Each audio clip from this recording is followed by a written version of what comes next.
Good day, folks. This is Greg Judy at Green Pastures Farm. It's a beautiful, beautiful April morning, and I just moved the bulls and the steers. There's 84 head here on our new farm that Jan and I purchased here about a month ago, and we finally got all the fence up on the perimeter, and we're working with the water we've got. We've got 3 ponds and a creek. Creek's kind of pretty slow. It's got a riffle in it though. We don't stay on the creek more than a day or so, but we got 3 pretty darn good ponds. The deal is 2 of the ponds don't have water tanks on them. Well, they do. One of them does, but we can't use it because the surveyors from the developer that had this farm surveyed it and cut the tank and the hydrant and the concrete pad and everything, cut it off from behind the pond onto the other guy's 10-acre tract. So it's gone. We're not going to get it, but we got some ideas about how to go about the water. Anyway, you want to see a graze line? There it is. I just pulled up that wire and I brought in the mineral. This is our free choice mineral.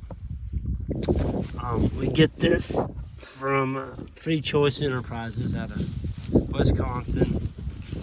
I've been on Free Choice since 2008, and our mineral consumption that first year or so, it was pretty large. They worked it over pretty good, but over time they've kind of got regulated, and now on this farm I've noticed they're going through the mineral more because we haven't had them on this farm before. So there are some minerals missing. The animals are taking it out of this mineral feeder. I'm going to put this top down here in a minute. There's a chain there, and that lets the rubber flaps drop down, so it keeps the rain out of it.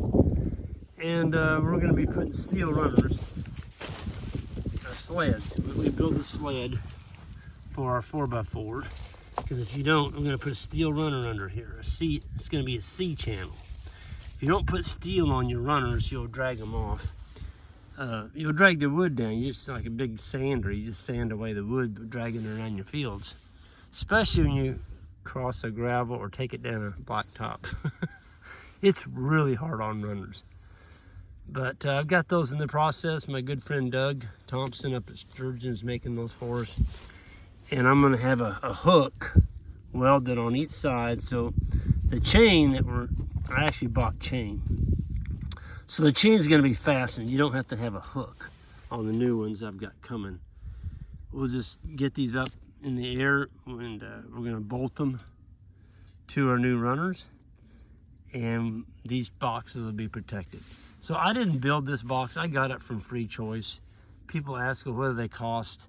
I'm not sure anymore. They used to be about $190, $200. I think they're a little higher than that, maybe $250 now. I'm not sure. But they are made out of oak. The frame is oak, and it's got plywood divisions. And this one is 1, 2, 3, 4, 5, 6, 7, 8, 9. This is a 20 hole. So there's 20 different minerals in here. And the bulls get to select exactly which mineral, and the steers get to select which mineral's missing out here in the grass. And then they poop it back onto the land. Whichever paddock they're on, whatever's missing, they can come to this feeder, and they put the minerals back in to the soil. And over time, we call this our traveling laboratory. So these animals can select exactly what's missing, get it from here, and about 85% of the minerals are pooped back out onto the land. Okay, so over time you're remineralizing your farm exactly what's missing. Yeah, I know some of y'all rolling your eyes like, nah, you can't do that. Cows aren't that smart. Oh yeah, they are. I can prove it. I can take you on to Judy Farm, put this mineral in there, drag it out there in the middle of the pasture right next to our house. They won't touch it. They might get a lick of salt. That's one of them. This is a sea salt right here. We use the Kansas Gray. It's a really good ancient sea salt. It's not from the oceans of today. It's from the oceans of many years ago. So it doesn't have all the pollutants in it. It's called Kansas Gray. And you can buy it. Just go online, check it out, see what the closest supplier is.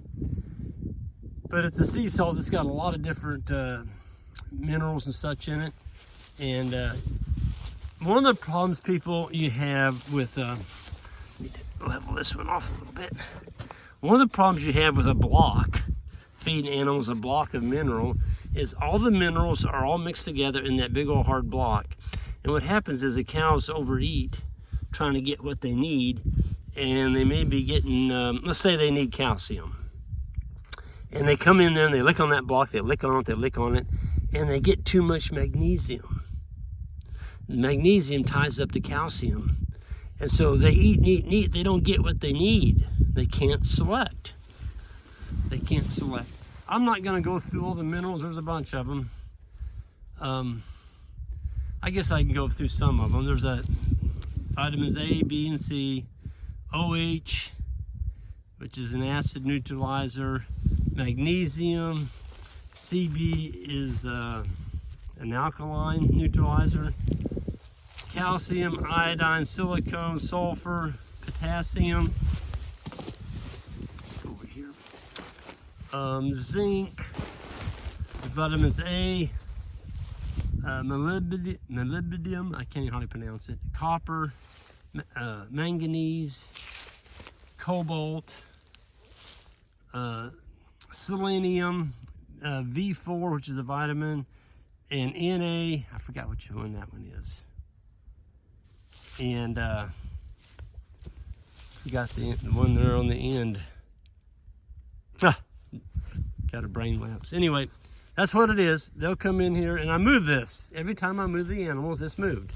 So this morning, it was sitting back there on that ridge. I'm going to extend my water lane up to here this morning. And so they've got to go, well, right now, almost 3/4 of a mile back, clear over on that far tree line over there to get a drink. And they don't mind, especially going to get a drink. They trot because they hit a hill, zoom, down the hill they go, and they kind of walk back up the next hill and zoom, down the next hill they go. It's almost like a race course. Look at that. I mean, them cows are all over that, and they're all up there underneath that big sycamore tree. I can tell you why they're up there. That is some unbelievable grass. Now, why is that? Well, it's been 2 years since it was grazed. Of course, that's a shade spot. That's where cattle dropped a lot of dung and urine, and the grass up there is about up to your knees. It's orchard grass, bluegrass, or some fescue in there, a little bit of brome, and those cows found it. Not the cows, the bulls and the steers. And they're tearing it up. So, this is our last paddock. This is it on this strip. So the edge of my strip is clear there on that big sycamore. It goes all the way back over to that road, to Route F. So Joel and I have already got the next section put in. And so tonight, instead of unrolling the wire on this end and figuring out how to get him back around over there, we're just gonna make a lane. The gate's over there by that big oak tree in the distance. I've got a gate handle over there. And that goes into the next strip. And that's gonna be serviced by another pond. So you'll see how we did the pond. There's no water tank on it. I ran a hot wire the full length all the way around the pond. And on most of it, I'm not in the pond maybe 6 inches. So they've got to reach under the wire to get them a drink. And that's the best we can do with what we have right now. And until we get this figured out on these water tanks and some rock skirts put in, that's what we're going to go with. So anyway, it's a beautiful day. I'm going to go ahead and get out of here. Y'all have a great one, and hope to see some of y'all at the grazing school coming up. That's going to be here, my goodness, in a couple weeks. Ian will be here at the advanced school. That's the first week of May, and then the second school is the following weekend. That's the beginner school, and that's a good opportunity for folks to learn what we're doing. Don't go out and make a bunch of costly mistakes. Just learn the right way to do it. Don't reinvent the wheel, you know. Just don't do that. Just put your money in your pocket, invest a little bit in yourself, and come and learn how to do it correctly, and you don't make all these tragic, expensive mistakes that later you're going to regret. You're like, man, I wish I hadn't done that. So don't do it. Folks, have a good one, and we'll see you down the road.